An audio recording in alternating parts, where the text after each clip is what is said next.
తందానత్తానా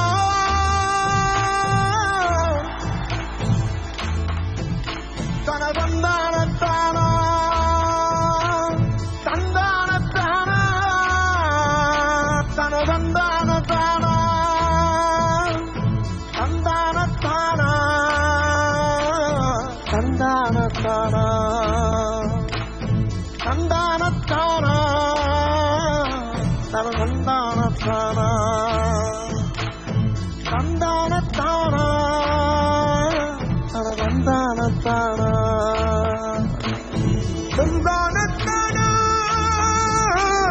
తందానత్తానా తందానత్తానా తందానత్తానా తందానత్తానా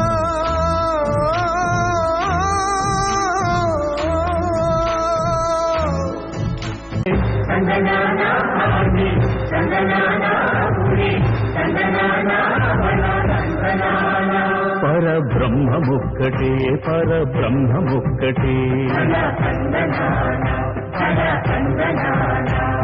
దశకంఠుడు అనగా రావణాసురుడు.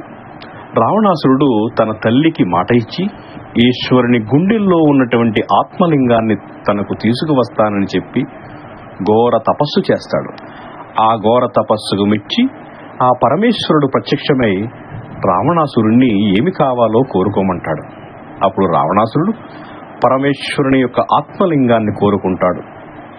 అందుకు ఆ పరమేశ్వరుడు తన ఆత్మలింగాన్ని రావణాసురుడికి ఇచ్చి దానికి ఒక నియమం పెడతాడు. అదేమిటంటే, ఏ పరిస్థితుల్లోనైనా ఏ కారణం చేతనైనా ఈ ఆత్మలింగాన్ని భూమి మీద పెడితే దాని యొక్క శక్తులన్నీ కోల్పోయి నిర్వీర్యమైపోతుందని చెప్పి ఆ పరమేశ్వరుడు అదృశ్యమైపోతారు. రావణాసురుడికి ఈ ఆత్మలింగం సొంతమయ్యి దీనిని లంకకు కాని తీసుకువెళ్తే మొత్తం అరిష్టం చేరుకోబోతుందని గ్రహించిన నారద మహర్షి వారు వినాయక స్వామి దగ్గరకు వెళ్లి ఆత్మలింగం యొక్క వివరణ చెప్పగా వినాయక స్వామి ఒక బాలబ్రాహ్మణుని వేషంలో వెళ్లి రావణాసురుడి కంటపడతాడు. రావణ బ్రహ్మ సూర్య నమస్కారం చేసుకోవటానికి సిద్ధమై ఆత్మలింగాన్ని భూమిపై పెట్టకూడదు కాబట్టి తన కంటపడిన ఈ బాలుని చూసి, నాయన, నేను సూర్యునికి సంధ్యావందనం చేసుకోవడానికి వెళ్తున్నాను, నీ చేతిలో ఈ ఆత్మలింగాన్ని పెడుతున్నాను, కానీ ఎట్టి పరిస్థితిలోనూ దాన్ని భూమి మీద పెట్టకు అని చెబుతాడు. అయితే ఆ బాలుడు ఇలా అంటాడు, ఓ పెద్ద ఆయన, నేను నిన్ను 3 సార్లు పిలుస్తాను, అలా పిలిచినప్పుడు రాకపోతే 3వసారి ఈ ఆత్మలింగాన్ని భూమిపై పెట్టి నా దారిని నేను వెళ్ళిపోతానని అంటాడు.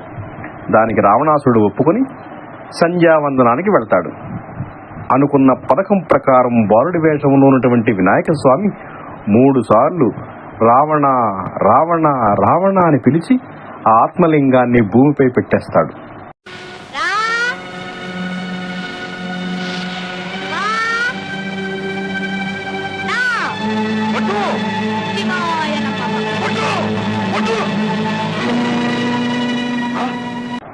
ఈలోగా రావణాసురుడు సంధ్యావందనం గావించి బాలుడు చేసిన పనికి విపరీతంగా కోపోద్రిక్తుడై ఆ బాలుణ్ణి కొడుతుంటాడు. ఇంతలో నారద మహర్షి వచ్చి ఆ బాలుణ్ణి కాపాడతాడు. ఇంతలో రావణాసురుడు భూమిపై ఉన్న ఆత్మలింగాన్ని తిరిగి పొందాలని, చేతిలోకి తీసుకోవాలని విశ్వ ప్రయత్నం చేస్తాడు. కానీ అది అంతకంతకు పెరిగిపోతూ ఉంటుంది.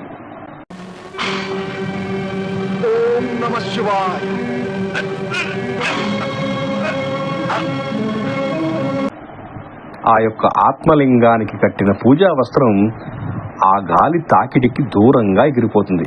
అలా ఆ వస్త్రం ఒక ప్రదేశంలో పడుతుంది. ఆ వస్త్రం ఏ ప్రదేశంలో అయితే పడిందో అదే ప్రదేశం మురుడేశ్వర ప్రదేశం అంటారు. ఆ మురుడేశ్వర ఆలయం ఎక్కడుందో ఇప్పుడు తెలుసుకుందాం. బృహదాకరమైన శివుని రూపం, చతుర్భుజాలు, ఒక చేతిలో త్రిశూలం, మరొక చేతిలో డమరుకం, మెడలో నాగరాజు, రుద్రాక్షమాలలు, శివుని శిరస్సుపై గంగాదేవి, స్వామి పద్మాసనంలో కూర్చుని తీక్షణమైనటువంటి చల్లని చూపులతో చిరుముద్దులతో ఎత్తైన శివుని విగ్రహం మురుడేశ్వరలో మనకు కనిపిస్తుంది. అరేబియా సముద్రం మొత్తానికి ఉదయాన సూర్యుడు ఉదయించే సమయానికి వెండితో తయారు చేసినటువంటి ఆ పరమేశ్వరుని విగ్రహం మీద సూర్యకాంతులు పడగానే ఒక్కసారిగా ప్రచండ కాంతులు వెదజల్లుతాయి. స్వామివారి విగ్రహానికి ఎదురుగా స్వామి యొక్క పరమభక్తుడైనటువంటి నందీశ్వరుడు కూడా స్వామి వలె ఎత్తైన విగ్రహంగా వెండి కాంతులతో దగదగలాడుతూ ఉంటాడు. అందరిలాగానే భక్తులతో సమానంగా ఆ పరమేశ్వరుని రూపంలో ఉన్న వెండి శివయ్యను సందర్శించడం కోసం సముద్రుడు కూడా ఎత్తైన అలలతో ఎగిసిపడుతూ ఉంటాడు. చూసే భక్తులకు సముద్రుడి ఘోష ఎలా ఉంటుందంటే ఓం నమఃశివాయ అనే శివనామస్మరణలా వినిపిస్తూ ఉంటుంది.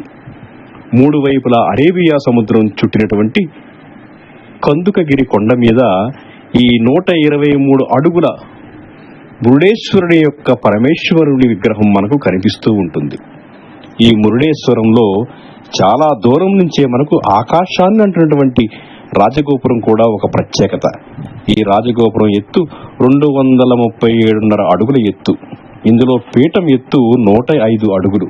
పైకి వెళ్లే కొద్దీ 75 అడుగులు తగ్గుతూ ఎత్తు పెరుగుతూ ఉంటుంది. 21 అడుగుల ఈ బృహగోపురం మీద ద్రావిడ శిల్ప కళారీతిలో చెక్కినటువంటి శిల్పాలు మనకు కనిపిస్తూ ఉంటాయి.